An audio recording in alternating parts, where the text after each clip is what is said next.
There's a strange kind of silence that creeps in after 70. Not the silence of an empty room, but the silence of no longer needing to be seen.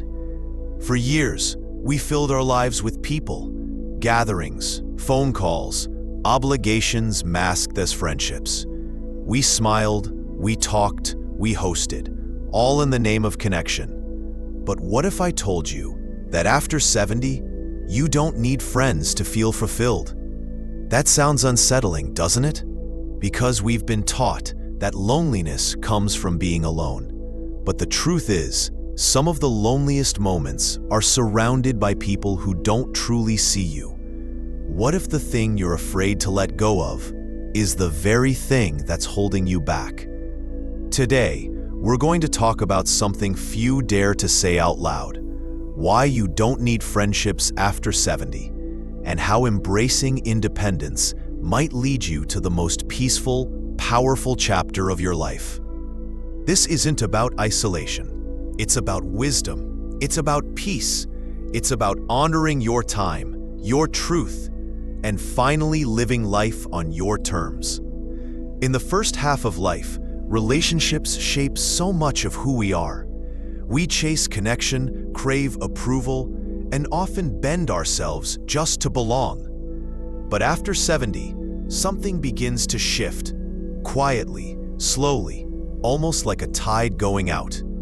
You start to notice how tired you feel after small talk, how the noise of keeping up with others no longer stirs joy, only restlessness.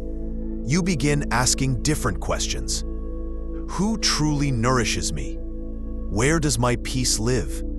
The truth is, there comes a time when we no longer need a crowd to feel complete.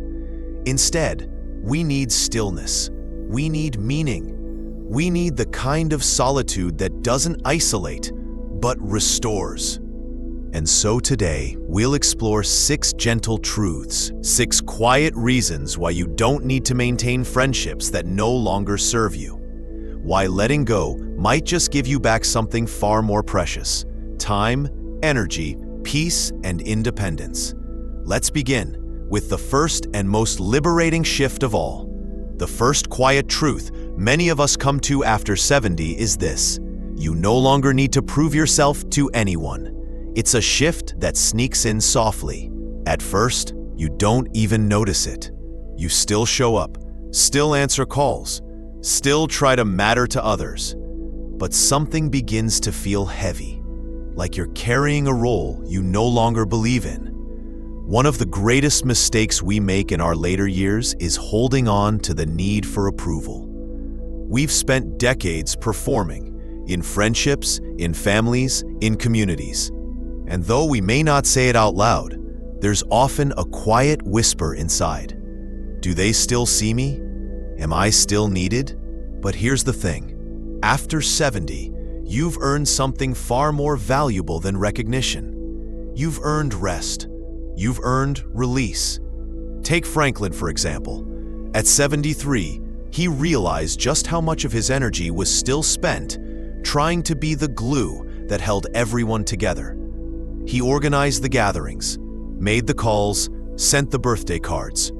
And most of the time, no one did the same for him. It hurt, quietly.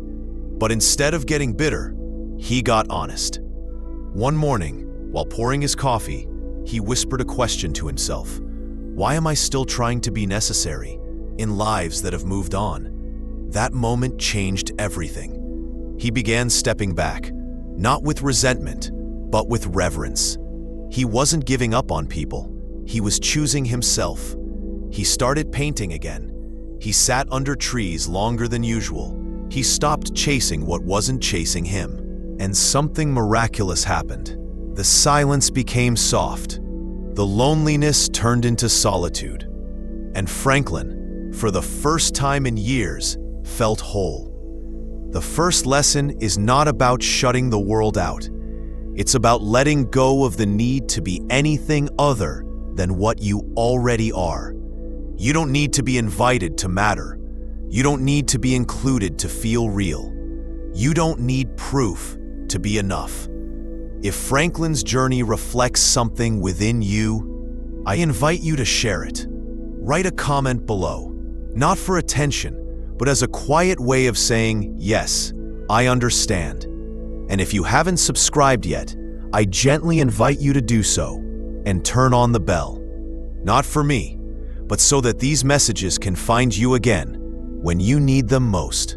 The second quiet truth that reveals itself after 70 is that peace becomes more valuable than socializing. In our younger years, being surrounded by people felt like a sign of life. The chatter, the clinking of glasses, the familiar voices, it all felt necessary. But as the years pass, that same noise begins to wear differently on the soul. What once energized now feels exhausting. That's not selfish, that's transformation. The mistake we often make is assuming that stepping back means we've lost something. That if we decline invitations or stop calling back, it must be a sign of sadness. But here's the deeper truth. Sometimes silence is not emptiness, it's healing. Sometimes solitude is not isolation, it's freedom. Let me tell you about Clara. She's 75 now, and once upon a time, she was the heart of every group. Always laughing, always planning, always busy. But lately, she noticed something. The gatherings she used to love now left her drained. The conversations felt shallow, the laughter rehearsed.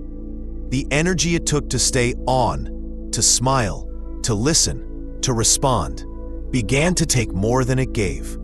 So one afternoon, she made a quiet choice. She said no to a lunch invite. Not out of resentment, but out of respect for her peace. Instead of going, she stayed home. She made tea, sat by the window, listened to the wind moving through the trees. And for the first time in a long while, she didn't feel the pull to be somewhere else. She was exactly where she needed to be. That small act turned into a new rhythm. Clara began protecting her time like something sacred. She stopped apologizing for not wanting to talk. She stopped feeling guilty for choosing stillness over company. And slowly, she began to notice a new kind of joy, a quiet one, the kind that comes when you no longer feel obligated to be anyone other than yourself. There's a deep peace that only comes when you stop performing, even for friends, when you no longer fill your calendar to avoid the feeling of stillness, when you let yourself rest without guilt. The third truth that settles into the soul after 70 is that fewer friendships often mean fewer disappointments. It's a quiet ache, really, realizing that not everyone who called themselves a friend truly was. Some drifted away without a word. Some stayed, but only showed up when they needed something. Some gave you their silence just when you needed their presence most. And the mistake we make, especially in our later years, is thinking we must hold on just because of history. Just because someone used to matter doesn't mean they still do. We cling to old ties out of memory, out of guilt, out of habit, and then wonder why we feel so tired. Let me tell you about Martha, 76, a school teacher for over 30 years, known for her warmth, her baking, and her deep loyalty. She had a close group of women she'd known for decades. They shared recipes, grief, birthdays, laughter. But as the years went on, Martha noticed something. She was always the one reaching out, the one organizing, remembering, following up, and slowly, their replies grew shorter. Their invitations stopped coming, and the silence, that hurt the most. She tried harder, dropped by, called again, sent handwritten cards, but the energy she gave was met with indifference. One morning, sitting by her front window with a blanket on her knees and a heart too full, she whispered, "Why am I the only one trying?" It wasn't an angry whisper, it was a grieving one. That day, Martha did something radical, not loud, not dramatic, but holy. She let go. She stopped calling people who didn't call back. She stopped making room for those who didn't show up. And in that space, something unexpected grew. Peace. It hurt, yes, but it also healed. Because when she let go of the weight of one-sided friendships, she reclaimed her energy. She poured it into a neighbor who genuinely cared. She wrote poetry again. She took long walks without worrying about who had forgotten her. Sometimes fewer friendships mean more freedom, because every relationship you maintain takes space in your soul. And after 70, your soul deserves to breathe. If Martha's story touches something in you, I'd be honored if you shared your own reflection below. Even just a sentence, a thought, a quiet yes. And if this message has spoken gently to your heart, you're welcome to subscribe and turn on the bell. Not to stay connected, but to stay reminded that you're not alone in feeling this way. The fourth quiet truth that gently unfolds after 70 is that time begins to feel different. Not just shorter, but more sacred. In younger years, time is like spare change. We toss it to casual conversations, to long obligations, to days that blur together. We say yes to so much because we think we'll always have more. But later in life, a moment sitting in the sunlight feels priceless. An hour without interruption becomes a gift, and we begin to realize we don't want to spend time anymore. We want to honor it. There's a man I once knew, tall, slow-moving, always smelled faintly of cedar and pipe tobacco. He used to attend every local lunch, every neighbor's cookout, every phone call that came his way. But something shifted. One Tuesday, at a diner with familiar faces, he found himself staring past the steam of his coffee, out the window. They were telling the same stories, laughing in the same rhythm. But something in him felt far away. He didn't dislike them, he just didn't feel there. Later that day, as he walked home, he told himself quietly, "I don't want to give away any more hours pretending I'm interested." He didn't stop going out altogether. He just started choosing differently. His mornings began with slow stretches and a book in hand. He fixed things that didn't need fixing, just because it felt good to use his hands. He stopped answering every call, and when asked why he hadn't shown up, he'd simply say, "I was where I needed to be." That small sentence became his compass. You see, the real shift isn't in cutting people off. It's in recognizing that your time belongs to you now. No one else gets to decide what's worth it. No one else gets to measure how you spend your afternoon. It's not selfish, it's sacred. And maybe, just maybe, time given to your own joy is the most generous kind of living there is. The fifth quiet truth, perhaps the most surprising of all, is that true companionship doesn't come from others. It comes from within. We're told all our lives that being alone is something to avoid, that solitude means loneliness, that happiness is built in circles, in crowds, in constant conversation. But that's not always true, especially after 70. There's a gentle kind of joy that comes when you no longer fear your own company, when the quiet becomes your companion, not your enemy. There's a woman named Evelyn just down the lane. You wouldn't know her by name unless you live nearby, but you might know her by the scent of rosemary that floats from her kitchen window, or the soft hum of old jazz records drifting out through lace curtains. She used to be everywhere. Brunches, bridge games, church socials. There wasn't a Saturday she wasn't booked. But over time, Evelyn felt it, the ache of always being on. Not performing exactly, but constantly shaping herself to fit into conversations that never truly fit her. One evening, Sitting with a half-finished cup of tea and an open window, she said softly to no one in particular, "I'm tired of editing myself." So she stopped. She didn't disappear. She just stopped seeking.